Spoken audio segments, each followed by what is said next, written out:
Hey everyone, welcome back. Mimi Pink Dot here. Today we're going to try something new, but before we get into today's topic, I need to be clear about a couple of things. The stories you're about to hear are taken directly from a public discussion on the Second Life forums. They're not my own experiences, they're not my personal claims, and they don't necessarily reflect my opinions. What I'll be doing is reading what people actually posted, then sharing my thoughts on it. To respect privacy, usernames and identifying details are removed. And just as important, if you decide to join in this conversation, please keep it healthy. We're not here to attack anyone. That especially goes to people from the LGBTQIA+ community, and trans residents in particular, because these debates often land hardest on them. This is about understanding perspectives, not tearing people down. Now, with that being said, let's talk about one of the most heated forum threads I've come across in Second Life recently. It's called Disclosure of Gender. 9 pages long, full of personal stories and strong opinions, and it all centers around one question. Should people disclose their gender in Second Life, and what happens if they don't? Story 1, Accusations of Deception. One of the first posts set the tone for the entire thread. Someone wrote, "If someone doesn't tell you what gender they are right away, that's deception. It's like being tricked into a relationship under false pretenses." That perspective sparked immediate agreement from some, who called it betrayal, dishonesty, even entrapment. To them, waiting to disclose was the same as lying. But right after, another voice pushed back. It's not deception to keep something private until you're comfortable. Nobody owes their gender identity to strangers. And that's the split. One side equates late disclosure with deception. The other says disclosure is a personal choice, not an obligation. And you can imagine where the conversation goes from there. Story 2, the feeling of being trapped. Later, one resident described what it felt like when disclosure came too late for them. "I felt like I had been trapped. I invested weeks in this relationship only to find out the person I was close to wasn't who I thought. It wasn't the identity itself that upset me. It was that I wasn't told until so late." That word trapped came up several times. For some people, disclosure that happens after a bond forms doesn't feel like honesty. It feels like a rug pull. And for the person doing the disclosing, what was meant as an act of trust ends up triggering feelings of betrayal instead. Story 3. Disclosure as risk.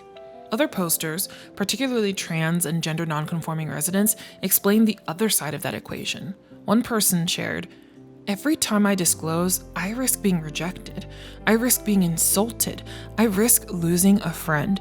So sometimes I wait because I need to know if the person is safe before I share that part of myself." And another added, "It isn't just about honesty, it's about safety. I've been screamed at, blocked, and griefed just for telling the truth. That's why a lot of us stay quiet until we absolutely trust someone." This is the other reality. Disclosure isn't just about someone else's right to know. It's also about protecting yourself. And in a space like Second Life, where identity is both invisible and vulnerable, the risk of hostility is very real. Story 4, Broken Friendships. One of the more painful posts came from someone who lost a friend because they finally disclosed. "I finally trusted them enough to tell the truth about who I am. Their response was to walk away and never talk to me again. I thought disclosure would bring us closer, but instead it destroyed the friendship." For that person, disclosure was supposed to deepen the bond. Instead, it ended. And that fear, that honesty it could cost you someone you value, is exactly why many people hesitate. Story 5. The thread splits in two. As the thread grew, it hardened into two camps. On one side, people saying disclosure is a moral obligation. On the other, people insisting it's a private right.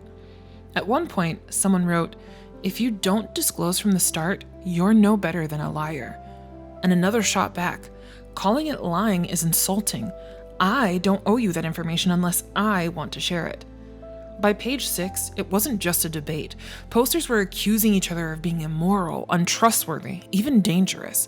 That's the point where a personal issue turns into a culture war. Story 6, Fear in the Virtual World. Through all the back and forth, one theme stood out. The cost of being honest can be high. One resident put it like this: "Second Life gives us the freedom to be who we want, but that freedom comes with the risk that if we tell the truth, it might cost us everything we built here." That line captures why disclosure is so complicated in virtual worlds. It's not just a matter of honesty, it's about identity, it's about trust, and the risk of losing the connections you've built. So, what do we take away from this 9-page discussion?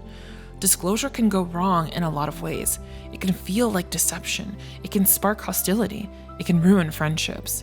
But staying silent can also backfire, leaving others feeling misled. There's no one rule that works for everyone, which is why these debates keep happening and why they get so heated.